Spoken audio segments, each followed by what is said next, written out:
Hello नाना, happy Holi. Hi, thank you Ishani. Happy Holy.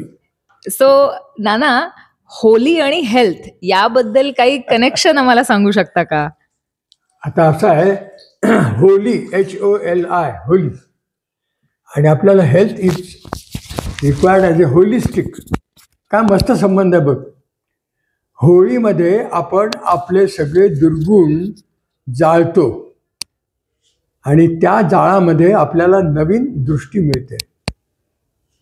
त्यामुळे from health point of view, all those who have problems, they must take a resolve on this day की मी हे करतो which is not good for me.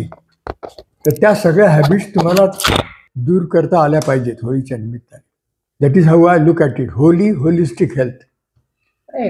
I am happy that in Holy, like all other festivals, in every Indian festival coming at different months, there is a traditional sweet dish, and all of us are hooked on to that sweet dish. We used to look forward. Not nowadays. Nowadays you get sweets 24/7, any time of the day, ice creams and cakes and chocolates and all that. But in our days, 60, 70 years back, we had to look forward for an occasion to have sweet. Holi म्हटलं की पुरणाची पोळी. आता ही पुरणाची पोळी वर्षातनं फक्त दोनदा. एक पोळा, ज्यांच्या घरी बैल असतात शेतकरी लोक, तर श्रीमंत शेतकऱ्यांच्या घरी बैलांची जोडी असते, त्या बैलांना सुद्धा गोडधोड खाऊ घालायचं. What a culture. I think Indian culture हे लोकांना समजायला, सनातन धर्म त्यांना खरंच खूप वेळ लागतो कळायला काय. तर मी नेहमी कौतुकाने म्हणायचं आणि चेष्टेने म्हणायचं, गमतीने, की ती पुरणाची पोळी दारातल्या बैलाला आणि घरातल्या बैलाला. परंतु कोणतीही पुरणाची पोळी कितीही गरीब असला तरी विदाऊट घी कोणीही खाल्लेली नाही. What a common sense about health. They knew that पुरणाची पोळी इज ऑकेजनल. ती पचायला जड होईल, त्याच्यात साखर खूप आहे आणि जास्त खाल्ली तर त्रास होईल. तर त्याच्यासाठी to counteract that they always had ghee. Now I am surprise why people malign ghee. तेल तूप खाल्ल्याने लठ्ठ होतं. What nonsense. You cannot have puranpoli without ghee. The same thing about Marwaris, Rajasthani delicacy, dal baati. You cannot have dal bati without having ghee in the house first, and it is soaked in ghee. And so also a nice amras.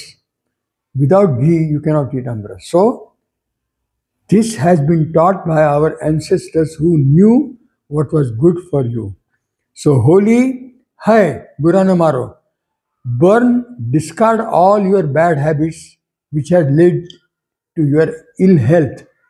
And if you want to celebrate Holi, eat puran-poli with lots and lots of ghee. Thank you. Happy Holi. Happy Holy. Thank you. काय सुंदर सुरुवात झाली आहे की पहिला सुरुवातीचा उत्सव म्हणजे वसंतोत्सव, वसंत पंचमी, आणि त्याच्यानंतरचा होलिकोत्सव हा दुसरा उत्सव असतो. आणि त्याच्या जोडीला, होलिकोत्सवच्या जोडीला रंगाची उधळण असणारी रंगपंचमी. तर हे असे दोन ह्या वर्षाच्या सुरुवातीचे आपल्याला छान उत्साहपूर्ण अशा वातावरणामध्ये आपल्याला छान दिवस मिळतात आणि ते आपल्याला साजरे करायचे असतात. त्याचं कारण असं आहे की सबंध वर्ष आपलं आनंदात आणि मजेत आणि सौंदर्य संपन्न असं जावं. कारण रंगाची उधळण झाल्यानंतर केव्हाही सौंदर्यच त्याच्यामधून निघतं.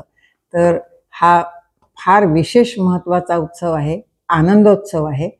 आणि होलिकोत्सव हा एक तर पूर्वीच्या ह्याच्याप्रमाणे आपले वाईट विचार त्या होळीमध्ये सगळे जाळून टाकायचे आणि नवीन सुरुवात करायची. प्रत्यक्ष रिलेशन्समध्ये सुद्धा आपल्याला जे काय थोडेसे मनामध्ये काही वेळा कोणाच्याबद्दल ज्या गोष्टी असतात त्यासुद्धा ह्या होळीच्या ह्याच्यामध्ये आपण जाळून टाकायच्या आणि आपण स्वच्छ उभं राहायचं. तर हा होलिकोत्सवचा सगळ्यात महत्त्वाचा भाग आहे. होळीची पूजा केली जाते, सागर संगीत पूजा होते, त्याच्यामध्ये नारळ टाकतात आणि नारळ, भाजलेला नारळ इतका सुंदर लागतो त्यातला, की खातच बसावं असं वाटतं. आणि नवीन वर्षाची सुरुवातीचा असल्यामुळे त्याच्यामध्ये एक वेगळा आनंद असतो. रंगपंचमीला इतकी रंगाची सुंदर उधळण होते आणि आपल्याला समजतं की आपल्या साधारण नुसतं बगीच्यात गेल्यानंतर किती रंगाची फुलं उमलतात आणि हा रंगाचं आपण सिम्बॉलिक असं हे रंग उधळतो की निसर्गामध्ये इतके सुंदर रंग आहेत आणि ते आपण ह्या निमित्ताने उधळून आपला आनंद साजरा करतो. होलिकोत्सव हा प्रेमाचा, आनंदाचा आणि वर्षाच्या सुरुवातीचा उत्सव असल्यामुळे इथपासून सुरुवात होते आणि सबंध वर्ष अशाच पद्धतीने उत्साहात, आनंदात आणि प्रेमामध्ये न्हाऊन रंगामध्ये न्हाऊन निघावं असा ह्याचा उद्देश आहे. आणि तो उद्देश मनामध्ये धरून ज्यावेळेला आपण होळी साजरी करतो त्याची काहीतरी अलभ्य असा आपल्याला लाभ मिळतो. कारण त्याचा हेतू काय हे मनात समजून आपण जर काढलं तरच त्याची खरी मजा आहे की आपण मनात कोणतीही वाईट गोष्ट आणायची नाही आणि नवीन सगळं सुरुवात करायची. तर तुम्हाला सगळ्यांना होळीच्या शुभेच्छा. असंच नवीन वर्ष खूप छान जावं आणि होळी समजून आता ह्याच्या पुढचे सगळे सण येतील तेही आपण आनंदाने साजरे करू. हा होलिकोत्सव. नमस्ते.